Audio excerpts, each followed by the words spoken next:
بسم الله الرحمن الرحيم. الحمد لله رب العالمين والصلاة والسلام على رسوله الأمين وعلى آله وصحبه أجمعين ومن تبعهم بإحسان إلى يوم الدين. أما بعد، مرکز توحید کا قیام. اس سے پہلے آپ نے دنیا میں شرک کی شروعات کیسے ہوئی اس کی تاریخ پڑھی تھی کہ نوح علیہ السلام کے زمانے میں ان کی قوم کے نیک لوگوں کے انتقال کے بعد ان کی قبروں پر بیٹھ کر ان کو یاد کرنا شروع کیا، اور آہستہ آہستہ وہ قبر پرستی میں تبدیل ہو گیا. پھر وہی قبر پرستی بت پرستی میں تبدیل ہو گئی، اور پھر دیکھتے دیکھتے دنیا میں لوگ بت پرستی میں اتنے زیادہ منہمک ہو گئے کہ توحید یعنی اللہ کی عبادت لوگوں کے درمیان سے ختم ہو گئی. یہاں تک کہ اللہ تبارک و تعالی تسلسل کے ساتھ ان لوگوں کی اصلاح کے لیے انبیاء علیہ السلام کو مبعوث کرتا رہا. لیکن لوگ بت پرستی میں بہت زیادہ منہمک ہو گئے تھے. انہیں بت پرستی سے نکالنا انبیاء علیہ السلام کو مشکل ہونے لگا، کیونکہ قوم میں کثرت سے بت پرستی عام ہو گئی تھی، دلوں میں گھر کر گئی تھی. وہ نہیں چاہتے تھے کہ ان کے ہاتھوں سے تراشے ہوئے بنائے ہوئے بتوں کو چھوڑ کر وہ ایک اللہ کو مانے، کیونکہ وہ سمجھتے تھے کہ خدا کئی ہو سکتے ہیں. بھلا ایک خدا ساری کائنات کو سنبھالنے والا کیسا ہوگا؟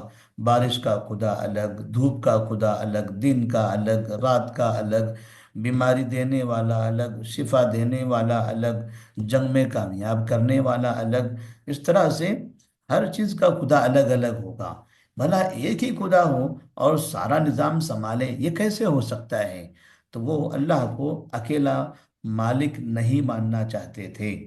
تو اس طرح سے یہ سلسلہ چلتا رہا، گمراہی بڑھتے چلے گئی، یہاں تک کہ نوح علیہ السلام بھی اس دنیا سے چلے گئے. اور نوح علیہ السلام کے بعد بھی پھر یہ نسل آئی، اور پھر اس کے بعد دوسری قومیں جو ان کے بعد تھی وہ بڑھتے چلے گئی. یہاں ایک نقطہ ہم یہ بتا دینا چاہتے ہیں کہ جب نوح علیہ السلام کی قوم میں شرک شروع ہوا تھا تو انہوں نے تقریباً 950 سال تک انہیں توحید کی دعوت دی. انہوں نے نہیں مانا، چند لوگوں نے قبول کر لیا اور باقی لوگ نہیں مانتے تھے، بلکہ نوح علیہ السلام کا مذاق اڑاتے تھے اور عذاب کا چیلنج کرتے تھے. جاؤ تم کیا کر لو گے؟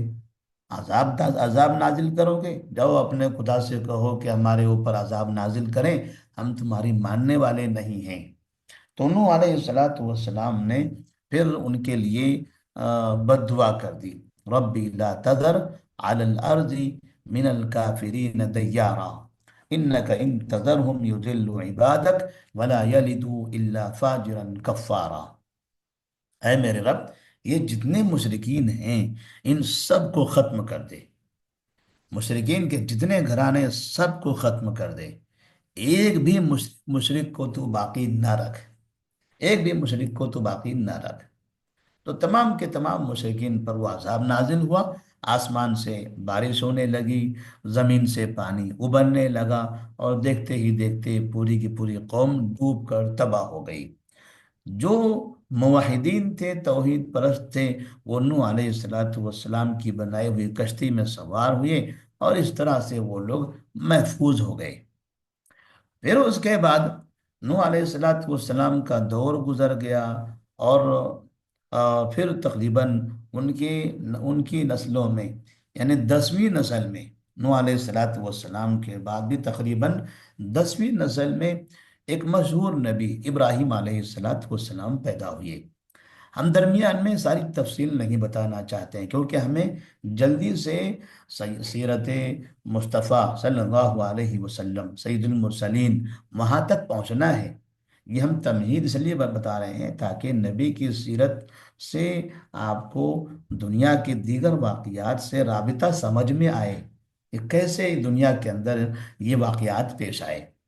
تو تقریباً 10ویں نسل میں ابراہیم علیہ السلام پیدا ہوئے۔ ابراہیم علیہ السلام عراق کے تھے، نوح علیہ السلام بھی عراق میں تھے، اور اسی جگہ پر انہوں نے توحید کی دعوت دی تھی۔ بعد میں اسی جگہ ابراہیم علیہ السلام بھی پیدا ہوئے۔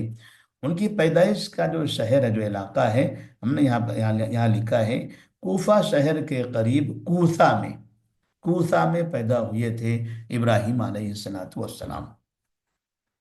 اور ابراہیم علیہ السلام جب تھوڑا سا بڑے ہوئے، سمجھدار ہوئے، تو انہیں محسوس ہونے لگا کہ ان کے اطراف میں جہاں دیکھو وہاں پر لوگ بتوں کی عبادت کرتے ہیں، اپنے ہاتھوں سے بت بناتے ہیں، اور کسی چوراہے پر رکھتے ہیں، گھر میں رکھتے ہیں، اور اس کی عبادت کرنے لگتے ہیں، اسی سے مانگنے لگتے ہیں۔ اپنے ہاتھوں سے بنائے ہوئے بت کو خدا مان کر اس سے مانگنے لگتے ہیں۔ انہیں تعجب ہوتا تھا، اور پھر وہ اپنی قوم کو سمجھاتے تھے کہ بھلا جن بتوں کو تم اپنے ہاتھوں سے تراشتے ہو، یہ بت تمہیں کیا دے سکتے ہیں؟ وہ خود تمہارے تراشے بغیر نہیں بن سکتے، تمہاری زندگی وہ کیا بنائیں گے؟ تمہاری زندگی وہ کہاں سے بنائیں گے؟ کیسے تمہیں سکون دیں گے؟ کیسے تمہیں شفا دیں گے؟ کیسے تمہاری زندگی میں تم کو کامیابی دیں گے؟ ان کے پاس کیا ہے؟ نہ یہ بول سکتے ہیں، نہ یہ سن سکتے ہیں، نہ یہ دیکھ سکتے ہیں، نہ ہاتھوں سے پکڑ سکتے ہیں، نہ پیروں سے چل سکتے ہیں۔ بھلا پھر یہ تمہاری زندگی کیسے بنا سکتے ہیں؟ کیسے تمہارے لیے فائدہ مند ہو سکتے ہیں؟ انہیں عقلی اعتبار سے بھی سمجھاتے تھے، اور اپنے والد محترم، ان کو بھی انہوں نے سمجھایا کہ اپنے والد کو بھی مسلسل وہ نصیحت کرتے رہے۔ لیکن لیکن شرک بہت زیادہ گھر کر گیا تھا۔ نتیجہ یہ ہوا کہ لوگوں نے ابراہیم علیہ السلام کو زندہ آگ میں ڈھکیل دیا۔ وہ چاہتے تھے کہ ان کو زندہ جلا دیا جائے۔ قالوا حرقوه وانصروا آلهتكم ان کنتم فاعلین۔ اور اس کے پیچھے ایک واقعہ ہے، جیسے مثال کے طور پر ابراہیم علیہ السلام جس وقت اپنے شہر میں تھے، تو وہاں ایک جگہ پر میلہ لگا ہوا تھا، کوئی تہوار تھا، قوم کے لوگ تہوار میں جا رہے تھے۔ ابراہیم علیہ السلام سے کہا کہ آپ بھی چلیے، تو آپ نے کہا انی سقیم، میں بیمار ہوں، مجھے نہیں آنا ہے۔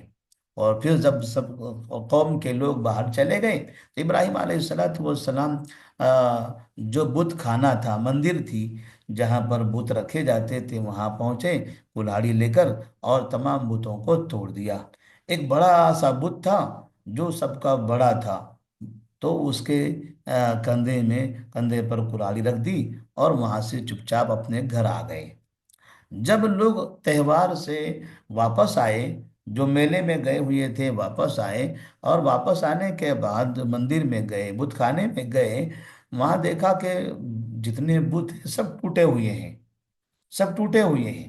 تو انہیں تعجب ہونے لگا، غصہ بھی آ رہا تھا، تعجب بھی ہو رہا تھا، اور سمجھ میں نہیں آ رہا تھا کہ آخر یہ کس نے کیا ہوگا۔ تو لوگوں نے آپس میں مشورہ کیا کہ آخر یہ کس کا کام ہے، کون یہ حرکت کیا ہوگا؟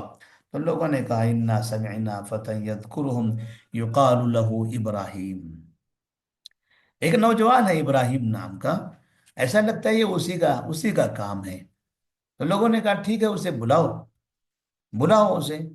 تو ابراہیم علیہ السلام کو بلایا گیا، اور بتوں کے سامنے وہاں وہ منظر دکھا کر پوچھا انت فعلت هذا بآلہتنا یا ابراہیم؟ اے ابراہیم، ہمارے معبودوں کے ساتھ یہ حرکت تم نے کی ہے؟ انہوں نے ان کو معبود کہا، ہمارے معبودوں کے ساتھ یہ حرکت تم نے کی ہے؟ تو ابراہیم علیہ السلام تو جانتے تھے کہ انہوں نے ہی کیا ہے، لیکن جب انہوں نے کہا انت فعلت هذا بآلہتنا یا ابراہیم، تو کہا قال بل فعلہ کبیرہم ھذا فاسألوہم ان کانوا ینطقون۔ آپ نہیں دیکھ رہے یہ تمام بت ٹوٹے ہوئے ہیں، اور وہ بڑے میاں ہیں، ان کے کندھے پر کلہاڑی رکھی ہوئی ہے۔ اب جس کے پاس کلہاڑی ہے، بڑا ہے، ظاہر سی بات ہے ان سب کو بیچاروں کو اس نے ہی توڑا ہوگا۔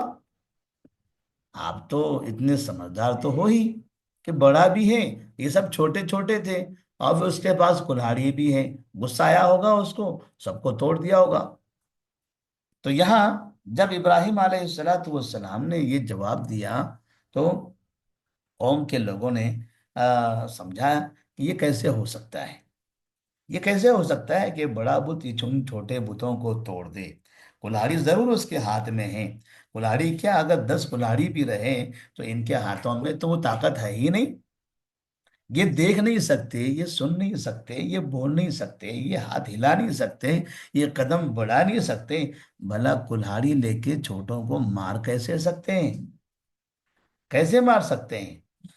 تو بل فعلوا كبيرهم هذا فاسألوهم إن كانوا ينطقون فرجعوا إلى أنفسهم فقالوا إنكم أنتم الظالمون ثم نكسوا على رؤوسهم لقد علمت ما هؤلاء ينطقون۔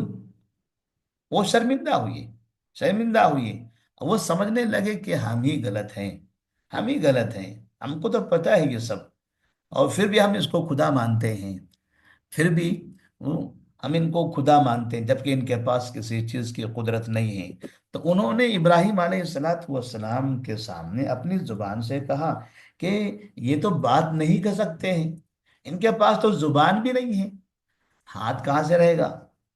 ان کے پاس زبان ہی نہیں ہے، یہ بول بھی نہیں سکتے ہیں، تو بھلا ہاتھ کہاں سے اٹھا سکیں گے؟ ابراہیم آپ تو جانتے ہو نا، آپ کو تو سب پتہ ہے۔ تو یہاں سے ابراہیم علیہ السلام نے پھر انہیں نصیحت نصیحت کرنا شروع کیا کہ پھر آپ ایسی چیز کی عبادت کیوں کرتے ہو جو بولتے تک نہیں ہیں، جو سنتے نہیں ہیں، جو کسی بھی چیز کے مالک نہیں ہیں؟ اب یہ سننا، یہ سنانا اور یہ سننا ضروری تو یہ تھا، یا ان کا فریضہ تو یہ تھا کہ وہ ابراہیم علیہ السلام کی بات مان لیتے، لیکن بجائے ماننے کے انہوں نے لوگوں سے کہا، لوگوں دیکھو، معبود معبود ہیں، اب یہ سنتے نہ ہو تب بھی ہمارے معبود، دیکھتے نہ ہو تب بھی ہمارے معبود، ہاتھوں میں طاقت نہیں ہو تب بھی ہمارے معبود، پیروں سے چل نہ سکتے ہوں پھر بھی ہمارے معبود، ان کو دماغ نہ ہو تب بھی ہمارے معبود، بہرحال یہ ہمارے معبود ہیں، ہم نے یہ طے کر لیا ہے، ان کو ہم نے بنایا ہے، تراشا ہے، یہ ہمارے معبود ہیں، بس ہمارے معبود ہیں، ہم اپنے سامنے کسی کی نہیں سننا چاہتے۔ تب انہوں نے لوگوں سے کہا، قالوا حرقوه وانصروا آلہتکم ان کنتم فاعلین۔ لوگوں، یہ آدمی جو ابراہیم نام کا ہے، اسے زندہ جلا دو، زندہ جلا دو، اپنے ان معبودوں کے ساتھ اس نے جو حرکت کیا ہے اس کا بدلہ بدلہ لے لو، اور بدلہ کیا ہوگا؟ اس کو زندہ جلا دینا۔ اور پھر انہوں نے آگ بھڑکائی، ابراہیم علیہ السلام کو آگ میں ڈال دیا۔ اللہ تبارک و تعالیٰ نے توحید کے اس داعی اپنے پیغمبر ابراہیم خلیل اللہ کی مدد فرمائی، اور اللہ نے کہا، یا نار کونی بردا و سلاما علی ابراہیم، کائنات میں اختیار تو ہمارا ہے، حکم ہمارا چلے گا، آگ آگ ہے، لیکن آگ میں جلانے کی قدرت اللہ تبارک و تعالیٰ کے پاس ہے، آگ میں جلانے کی قدرت نہیں ہے، وہ قدرت اللہ کی ہے، اللہ اگر چاہے تو وہ آگ کسی کو جلائے گی، ورنہ یہ آگ بھی بیکار ہے، یہ آگ بھی بیکار ہے۔ اللہ تبارک و تعالیٰ نے حکم دے دیا، یا نار کونی بردا و سلاما علی ابراہیم، ٹھنڈی اور سلامتی والی ہو جا، ابراہیم علیہ السلام کو نہیں جلانا۔ آگ ساری چیزوں کو جلا رہی تھی، مگر ابراہیم علیہ السلام مکمل محفوظ تھے۔ ان لوگوں نے دیکھا ابراہیم علیہ السلام تو مکمل صحیح سلامت ہیں، انہیں اور غصہ آیا، انہوں نے اور مارنا چاہا، لیکن تکلیف دینی چاہیے، لیکن ابراہیم علیہ السلام نے سوچ لیا کہ اب یہاں نہیں رہنا چاہیے، یہ لوگ تو ہمارے پیچھے پڑ گئے، یہ اتنا بڑا اقدام کرتے ہیں، یہ انسان ہے، یہ انسان ہے کہ ایک انسان کو زندہ جلانا چاہتے ہیں، اور کس بنا پر؟ توحید کی دعوت دینے کی بنا پر۔ یہ مشرکین ہیں، مشرکین آج جو دنیا کے اندر انسانیت انسانیت ہیومینٹی اور پتہ نہیں کیا کیا کون کون سی تنظیمیں بنا بنا کے بازاروں میں آوارہ پھرتے ہیں. یہ لوگ کہتے ہیں کہ ہم انسانیت والے ہیں. انسانیت ہے اصل اصل مذہب، اصل دھرم کیا ہے؟ انسانیت ہے. کافر اپنے منہ سے کہہ رہا ہے کہ اصل دھرم ہمارا انسانیت ہے. ان سے بڑے انسانیت کے دشمن اور کون ہو سکتے ہیں؟ بھلا کوئی کافر ہو اور انسانیت انسانیت ہو، یہ کیسے ہو سکتا ہے؟ انسانیت تو اسلام میں ہے. جہاں اسلام نہ ہو وہاں انسانیت کبھی بھی نہیں آ سکتی. ناممکن ہے کہ بغیر اسلام کے انسانیت ہو. بلکہ بعض مسلمان بھی ہمارے پاس میڈیا میں بیٹھتے ہیں اور کہتے ہیں کہ ہم دھرم سے اوپر ہٹ کر، مذہب سے اوپر ہٹ کر انسانیت کی بات کرنا چاہتے ہیں. مذہب سے اوپر ہٹ کر انسانیت کی بات؟ تب وہ کون سی انسانیت، کون سا مذہب ہوگا؟ یہ یہ انتہائی نادانی کی بات ہے.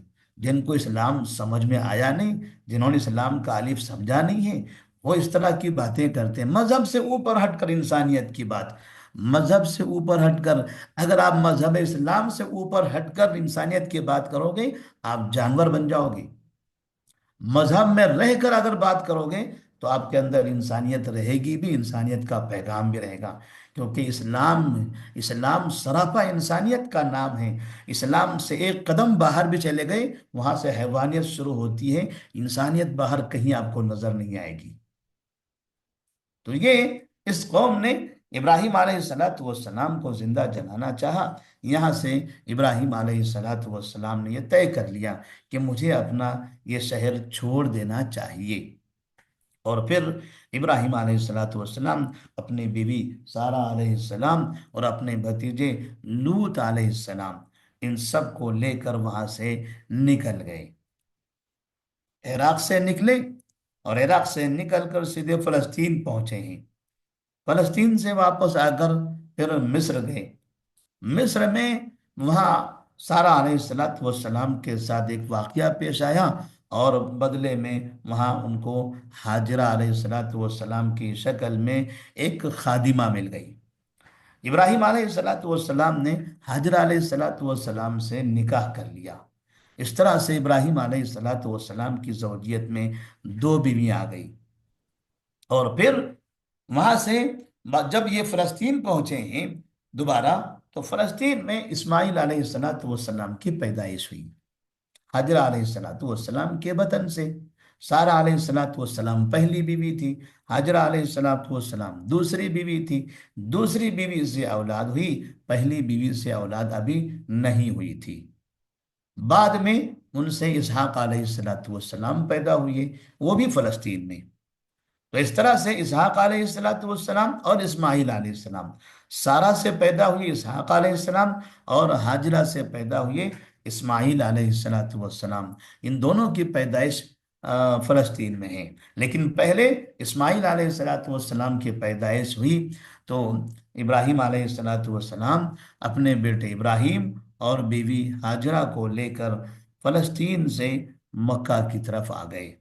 اور مکہ میں آ کر ایک ایسی جگہ پر جہاں پر کوئی انسان نہیں رہتا تھا، جہاں کوئی درخت وغیرہ نہیں تھے، ایسی ایسی بیابان جگہ پر جہاں کچھ بھی نہیں تھا، انسانی زندگی گزارنے کی کوئی چیز تھی ہی نہیں، جس کی وجہ سے کوئی انسان یہاں آباد بھی نہیں ہوتا تھا. اس جگہ پر انہوں نے اپنے بیٹے اسماعیل اور بیوی حاجرہ کو آباد کر دیا، بسا دیا. یہ جو جگہ، جس جگہ پر یہ ماں بیٹے آباد ہوئے تھے، وہ جگہ کا نام مکہ ہے. اسی جگہ کا نام مکہ ہے.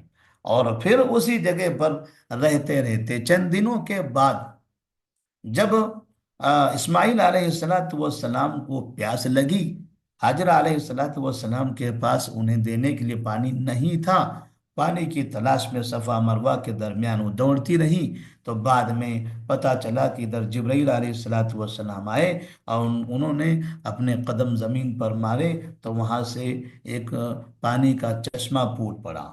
اور پانی کا چشمہ یہ پھوٹنا تھا کہ یہاں سے ایک مکہ کی نئی آبادی کی شروعات ہوتی ہے. کیونکہ عرب ایسے لوگ تھے جو ایک جگہ سے دوسری جگہ منتقل ہوتے تھے اور ایسی جگہ جا کر آباد ہوتے تھے جہاں پر پانی ہوا کرتا ہے۔ لہذا یہ پانی اللہ تبارک و تعالیٰ نے اس کے اندر قوت عطا فرمائی کہ اس میں کھانا بھی تھا اور پانی بھی تھا، یعنی پیاس بجھانے کی بھی چیز تھی اور بھوک مٹانے کی بھی چیز تھی، کیونکہ ان کے پاس پانی تو ختم ہوا، کھانا بھی ختم ہو جائے گا، تب کھانا کہاں سے لائیں گے؟ کھانا کہاں سے لائیں گے؟ تو اس پانی کے اندر اللہ تبارک و تعالیٰ نے دونوں چیزیں عطا کر دی، پانی مسلسل بہتا رہا، اور اسی کو زمزم کہا جاتا ہے، جس کی تاریخ اور تھوڑا سا اختصار انشاءاللہ آگے کے درس میں ہم بیان کریں گے۔ یہاں سے یہ پانی کا نکلنا، یہ اسماعیل علیہ السلام اور حاجرہ علیہ السلام کے لیے بڑا مددگار ثابت ہوا اس جگہ قیام کے لیے، اور پھر یہ شہر ایک آہستہ آہستہ یہ ایک شہر بن گیا، اور یہی شہر توحید کا مرکز بنا، اور آج بھی ساری دنیا میں اسلام کا مرکز وہی شہر ہے، وہی جگہ ہے جہاں پر اسماعیل علیہ السلام اور حاجرہ علیہ السلام تھے۔ تو ابراہیم علیہ السلام نے وہ شرک والے شہر جہاں پر وہ عراق میں رہا کرتے تھے، وہاں سے نکل کر ایک نئی جگہ جا کر آباد اپنی اپنی نسل کو آباد کرتے ہیں، اور اس کو توحید کا مرکز بناتے ہیں کہ ضروری نہیں ہے کہ مشرکین کے درمیان میں رہ کر ہی ہم پریشان ہوں، تھوڑا سا ہٹ کے نئی جگہ پر جا کے قیام کریں گے تو یہاں سے ہم توحید کی دعوت دیں گے۔ وہ عراق والے عراق سے توحید کی دعوت نہیں مانتے، ہم مکہ سے توحید کی دعوت دیں گے، اور ایک دن آئے گا کہ عراق پورا کا پورا مسلمانوں کا ہو جائے گا، جیسے کہ بعد میں دنیا میں ہم نے آج بھی دیکھا ہوا ہے۔ اللہ سے دعا ہے اللہ تبارک و تعالی ہم تمام کو بھی ابراہیم علیہ السلام کے اس قصے سے سبق سیکھنے کی توفیق عطا فرمائے، اور توحید پر قائم رہنے، توحید کی دعوت دینے، شرک سے محفوظ رہنے کی توفیق دے۔ السلام علیکم ورحمۃ اللہ وبرکاتہ۔